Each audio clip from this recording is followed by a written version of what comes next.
Good morning, everybody. Welcome to another edition of At Issue. I'm Jeff Saperstone, in for Corey Smith today. And I'm Sue O'Connell. Coming up, Governor Healey's historic plan to pardon tens of thousands of people convicted of simple marijuana possession in Massachusetts. Plus, a closer look at the efforts to diversify the teacher workforce in Massachusetts. But we start with a bill that could affect national security, free speech, and your child's social media habits. We are, of course, talking about TikTok. The House passed a bill that would force the owner of the popular video sharing app to sell or be banned in the U.S. Why? Well, the company is based in China. Lawmakers on both sides are concerned that the Chinese government could access user data or influence what people see on TikTok and perhaps try to influence our elections. This bill therefore forces TikTok to break up with the Chinese Communist Party. Our intention is for TikTok to continue to operate, but not under the control of the Chinese Communist Party. Am I concerned about Americans' data? Yes, I am. But this bill does not fix that problem. Let's be honest here. So the bill passed on a lopsided vote of 352 to 65, but it faces an uncertain fate in the Senate. And joining us now to talk about this bill and much more is Congressman Jake Auchincloss, who is a co-sponsor of this legislation. Thanks so much for being with us here at Issue. Let's start with the basics. Congressman, why did you sponsor this bill? Social media companies profit by keeping our kids hooked on their screens. For the past decade, we've seen them corrode youth mental health. We've seen them decimate local journalism and platform disinformation. And we've seen them abuse their access to people's personally identifiable information, including by sharing it with the Chinese Communist Party in the case of TikTok. This bill is the first step to comprehensive social media regulation because we've got to take on not just TikTok, but also Facebook and Twitter and Twitch and Discord and Snap to say to them, the era of you monetizing our kids' attention spans is over. We are going to fight back on behalf of families, and we're going to demand that you behave as responsible platforms as the most influential media companies in the world. Well, we saw this past week what happened. We just played a soundbite in the words of one of your fellow congressmen, Maxwell Frost, the first Gen Z member of the House. He said that this could hurt President Biden's standing with young voters. Do you think this could have a backlash against the president's efforts to get reelected? I don't like to make public policy based on opinion polls. I think we have to do what's right for the American people, and what's right for the American people is to fight back against the corporate greed of social media companies, all of them, not just TikTok. But I will say that what is even more threatening in the long run for Gen Z's engagement with our political system is to have their political ideology cohered through the lens of an algorithm that is owned by the Chinese Communist Party and its anti-Western ideology. So to that point, the bill doesn't ban TikTok, right? That we keep saying that, we keep hearing that. It doesn't ban TikTok. I heard a parent describe how his minor child received a DM or a message from TikTok urging him to contact Congress. And when you think about it, it could be described as a foreign entity contacting American children to change American laws. And it's not really something I thought about until he articulated. Is there a messaging problem with this bill? We're talking about banning it instead of messaging children with foreign ideology. It's a great point, and that effort by TikTok is a case in point of the kind of influence we do not want to cede to an adversary and to a company owned by that adversary. It definitely boomeranged within the chamber. The members of the Energy and Commerce Committee that voted on that bill voted 50-0 to pass it on to the House floor, I think in part because they saw that influence campaign. And I got calls to my office. We had a call from one young individual who threatened suicide if TikTok was banned.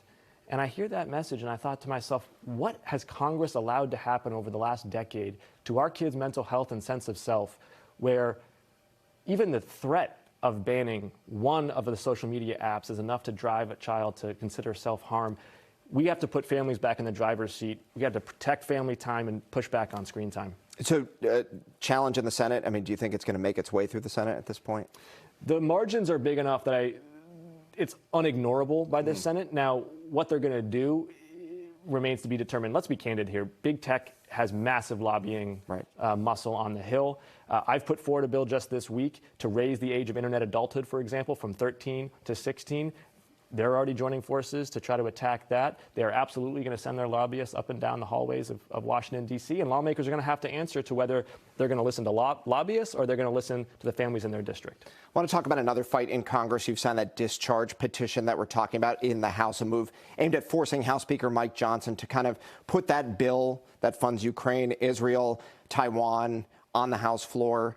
Where do you see this going? Are you optimistic that it can make its way through the House at this point? I mean, obviously the Senate passed it in a big margin. This national security bill funds our allies who are fighting on the front lines of the free world, Israel, Taiwan, and most critically and urgently, Ukraine. I think it's important to remind the American people that while the price tag is $60 billion, the majority of that money is spent here at home. Massachusetts, for example, has gotten more than $1 billion in funding for our own R&D and manufacturing ecosystems to send those munitions and material to Ukraine. This is good for American jobs. This is good for American industry. And it's good for our Ukrainian allies, because the lesson of the 20th century is dictators who promise war in Europe need to be stopped. They cannot be appeased. I think the American public understands that, but the problem is Speaker Johnson has submitted himself to Donald Trump and Donald Trump's obsession with Vladimir Putin, and we have got to circumvent the Speaker's will now through the discharge petition. All right, on Israel, I want to ask about this. Senate Majority Leader Chuck Schumer, big supporter of Israel, highest-ranking Jewish lawmaker in the Congress, came out last week to criticize Prime Minister Netanyahu on his stance on the war, and he called for new elections there. Do you agree with him? If I were a member of the Knesset, I would not be part of the Netanyahu coalition. I'd be trying to push for elections, and I don't subscribe to the Prime Minister's assertion that they can't hold elections during wartime. The United States held elections during wartime on multiple fronts, and they were successful. But I'm not a member of the Knesset. I'm a member of Congress, and one democracy should respect another democracy's right to call for elections when the people decide. So was it a bad idea for Senator Schumer to come out last week? You know, Senator Schumer has been such a strong ally of Israel and has such wisdom and sophistication in how he has helped support the U.S.-Israel relationship that, I'm not going to sit here and lecture him on how he's supposed to approach this. What I will say is that from my perspective, the United States and Israel have a strong bond built on democratic values, and one of those values is the people are sovereign. All right, well, talking about voting and people voting for folks, on a lot of open mics after the President's State of the Union, you could hear Democrats basically not only just giving a sigh of relief, but saying, yay, look at, you did it. That puts that to rest. But the president is still behind in some of the swing states. What do you think Joe Biden and the Joe Biden campaign need to do in those important swing states to change the narrative, to tout the accomplishments they have had? Continue to drive a sharp contrast between his vision of progress and possibilities, Trump's vision of anger and regression. Talk about freedom, democracy, and a strong middle class. This president has had a successful first term, and a lot of Americans don't know that we empowered Medicare to negotiate prices, don't know that we invested in infrastructure and in manufacturing. So there's a lot to talk about. And then also, we have got to thwart these third-party candidates. Robert F. Kennedy, number one. As we saw in 2016, as we saw in 2000, third-party candidates can be spoilers. RFK is absolutely a stalking horse for MAGA. His biggest donors are all MAGA donors, and he needs to be contested. How do you think you're going to do that, though? How did the Democrats make that? I mean, I've seen people say a Kennedy candidacy hurts both the Republicans and hurts the Democrats. How do you portray somebody who is a blank slate for a lot of people, but has that Kennedy name? Absolutely. So first, I think to your point is analysis state by state about out of whom he's actually taking votes, right? Because it's not totally clear. He's got this anti-vaxxer, conspiratorial, deep state mindset that might appeal to Trump voters, but he's got the Kennedy name that could appeal to Democratic voters. So I think you're right to question who's it's going to hurt. So state-by-state analysis, and then in those states where it could really be the margin against Joe Biden, aggressive messaging about who is supporting Kennedy, and the answer is MAGA. All right, Congressman Jake Auchincloss, a lot to talk about, obviously, going on at Capitol Hill, and we'll be talking to you, I'm sure, throughout the year as well. Thanks for being with us. Appreciate you coming in. Happy St. Patrick's Day. Thank you. Too. All right, we turn now to Beacon Hill and Governor Maura Healey's pardon plans when it comes to marijuana. The governor announced she will pardon everyone convicted of simple marijuana possession in Massachusetts. Healey said hundreds of thousands of people could be impacted. The pardon would not apply to charges of distribution, trafficking, or operating a motor vehicle under the influence of marijuana. If approved, this would remove a big obstacle for people with otherwise clean records when it comes to employment or housing opportunities. The reason we do this is simple. Justice requires it. people will not need to do anything. You will be pardoned, and you will have that cleared from your record. So Healey's plan needs to be approved by the Governor's Council, and joining us to talk about this are a member of the Governor's Council, Joe Ferreira, Devin Alexander. He's the founder of cannabis delivery service Rolling Relief and social equity activist, and Carol Rose, executive director of the ACLU of Massachusetts. Welcome to all of you. Carol, you've been obviously talking about the social justice ramifications of our marijuana laws for years, and it's pretty clear now that the war on drugs impacted black communities differently than it impacted white communities. Attorney General Andrea Joy Campbell, she said the other day that black people are 4 times more likely to be arrested for marijuana possession than white people. Does this pardon effort go far enough to adequately address the inequities? Well, it's really an amazingly important first step because we know that there are racial disparities in the way that these marijuana possession laws were enforced for many years. And the ACLU came out with reports in 2016 and then again later to update it. And one of the things that we saw is that even though black and brown people used marijuana at basically the same rate, the instances, as you say, were 4 times greater for black or brown people being arrested for a simple marijuana possession. And this announcement and this pardon by the governor will go a long way towards addressing a lot of those historical inequities. And Devin, you operate a cannabis business now, but your plans for the future, plans to serve the country, were thrown off track when you were a teenager. What happened and how did it lead to where you are today? Yeah, so it was back in 2011. I was a senior in high school. I was 17 years of age. It was during February vacation. I was driving with a couple of friends in my hometown of Quincy, and we were pulled over for speeding, they said. I was the only African-American individual in the car. They said they smelled marijuana. I was the only one that was pulled out of the car, searched, and I was arrested and put in a holding cell for a few hours. So it's been, it was crazy back then seeing me be, be stigmatized and chastised for selling cannabis. And now flash forward, here we are now. I've sold more cannabis legally than I have illegally back then. And what do you make of that transition from those days to now and what you're able to do today? It's just, crazy because really we have a license to legally sell cannabis, so we have a service that's all delivery. So we serve the greater Boston area. So we go all around Newton, Watertown, Brighton, Alston, all that. And it's very surreal, definitely. Mm-hmm.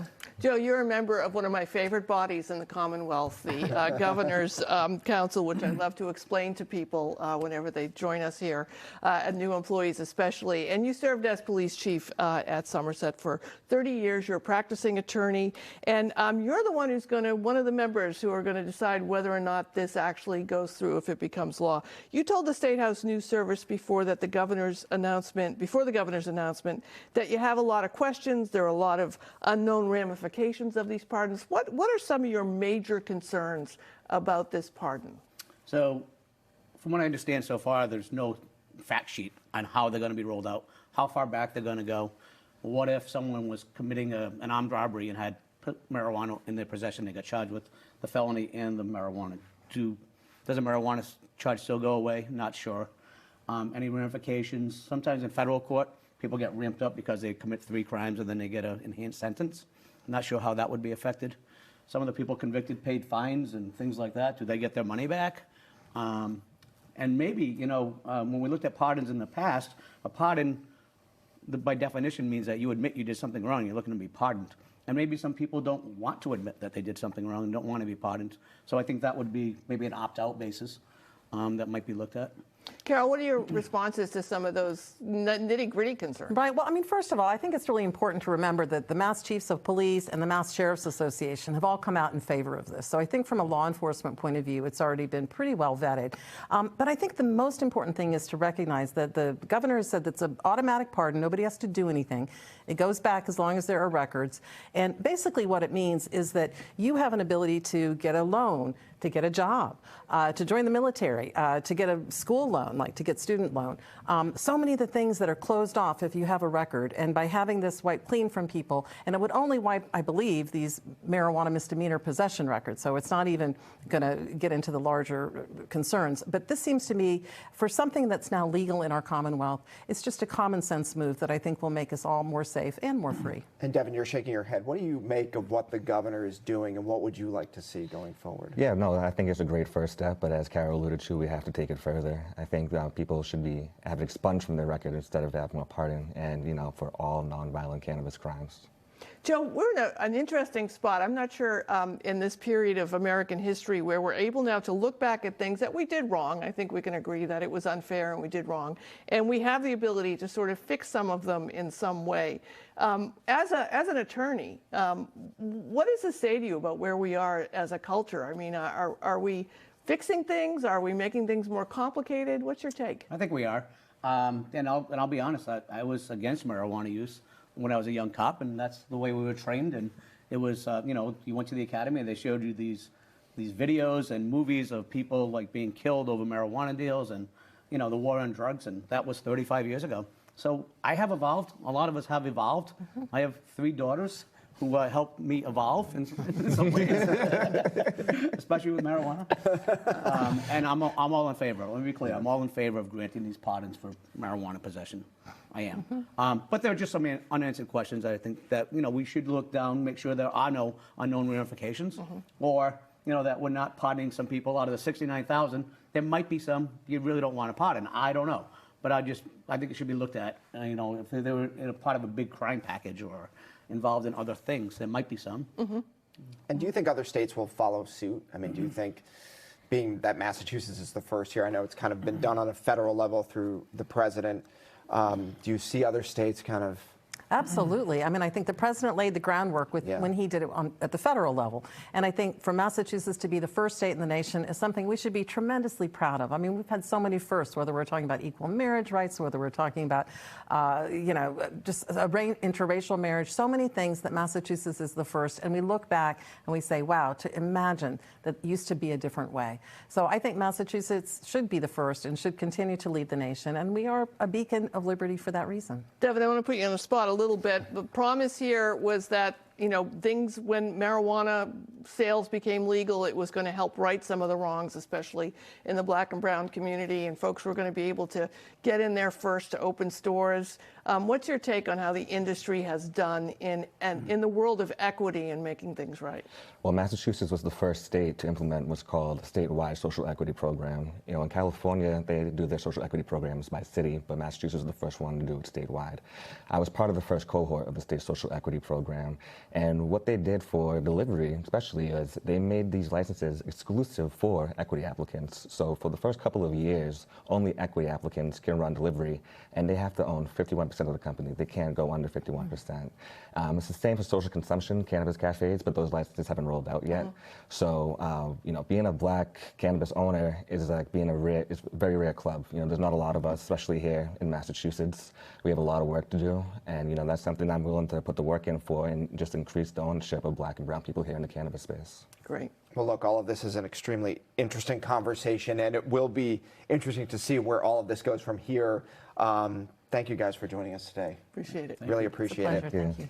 All right, still to come, Massachusetts students are more diverse than ever, but are teachers keeping pace? When we come back, we'll talk to 2 experts about what needs to be done to hire more teachers from different backgrounds. We'll be right back.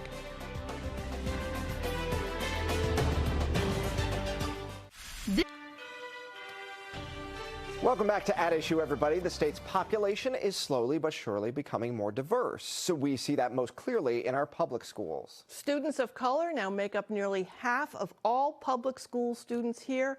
But is the diversity among our public school teachers keeping pace? So joining us to talk about all of this are Amanda Fernandez, founder and CEO of Latinos for Education, and Benjamin Foreman, research director at Mass Inc. So Mass Inc. and Latinos for Education worked with researchers from the Wheelock Educational Policy Center at Boston University to produce a report looking at this issue. You can read it on the group's website. So Benjamin, the report indicates that things are moving in the right direction, just maybe not as quickly as they need to. When it comes to the issue of hiring teachers of color, what more needs to be done?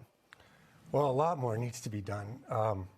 It's pretty critical in order to have the number of teachers that we want to have in Massachusetts to fill our classrooms, to make sure that people of color are teaching at the same rates that white students have historically. So if you think about it, if one in every 25 white students becomes a teacher, and with students of color it's only one of every 50 or 60, we're going to have a real shortage, and that's going to affect teacher quality. It's going to make it difficult to hire teachers. It's going to make it so wages go up and taxpayers start wondering why the school district can't keep the budget under control. So this is a huge issue.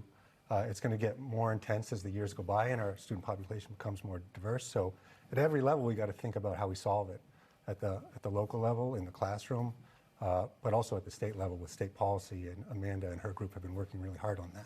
Amanda, I imagine, I think people understand why it's important to have a diverse teacher force for a diverse student body, but I imagine there's also an argument to be made that it's important even if you don't have a diverse student body. Why would someone at home care about this issue? Bring it home to people watching. Yeah, I think there's two big things we have to think about relative to why it matters to have a diverse workforce in Massachusetts. Massachusetts is the global center of commerce in the world. People come here from all over the world to study, to bring innovation.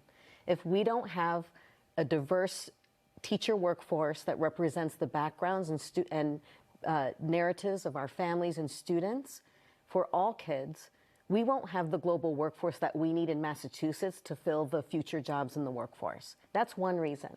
Now, at the local level, in the school districts, it matters because our students benefit. There is research that tells us that not only does it matter for a student of color to see a teacher that looks like them, that mirrors their background, but for white students, it also benefits them to see the diversity in the teacher workforce, for the cultural backgrounds, the linguistic differences, and all of the things that make our country, our Commonwealth, and our world a better place. So, Benjamin, which parts of the state are doing a better job recruiting and retaining these teachers of color? What strategies are working best, do you think? Well, generally, urban districts are doing a much better job. We have very few teachers of color in Massachusetts, but most of them are found in our urban districts, particularly Boston, around Boston and Chelsea, Cambridge. And then in the western part of the state, we've seen a lot of success and a lot of growth in Holyoke and Springfield, where Teach Western Mass and other initiatives have cropped up over the last 5 or 6 years, and they've really had an impact helping students see themselves as teachers, training them to become teachers, and helping ensure that they're successful as they get their start in the profession. Amanda, what are the barriers? What are some of the barriers that are keeping a diverse workforce to becoming teachers? I know they're the basics, right, that everybody is facing, but what in particular for teachers of color? There's a couple of issues that come up for prospective teachers of color to enter the profession, but also once they're in the profession to stay in the profession. So we at Latinos for Education work on this issue every day. So when you think about it, in terms of the barriers to get into the profession, the licensure exam is a big barrier. We have in the state of Massachusetts an exam that has to be taken by all prospective teachers to be able to teach into the classroom. We have barriers that exist for prospective teachers of color. Some of those barriers can be linguistic in nature, and some can be the lack of preparation that they receive throughout their entire schooling. This is a common issue that we all know about. So we have to consider that as a barrier. The other is from a retention perspective. Unfortunately, right now in our schools, the climate in our schools does not make it such that as many teachers of color who are in the profession want to stay. And so we see actually much larger drops in teachers of color who leave the classroom at much faster rates than their white counterparts. So we have to retain, not only recruit, but we also have to retain educators of color. All right, a lot to talk about with this. Obviously, a hugely important issue here in the Commonwealth. Thank you very much for being here. Amanda Fernandez and Benjamin Foreman, thanks for joining us here at Issue and in the classroom right behind us. Yeah, really nice. Thank you, guys. Thank you for having us. All right, that's it for this edition of At Issue. Join us next Sunday when MBTA General Manager Philip Eng is with us, almost exactly 1 year after he was hired to take over the T. We have a ton of questions for him on MBTA performance, safety concerns, costs, staffing, and so much more. Thanks for joining us. I'm Jeff Saperstone. And I'm Sue O'Connell. Have a great St. Patrick's Day.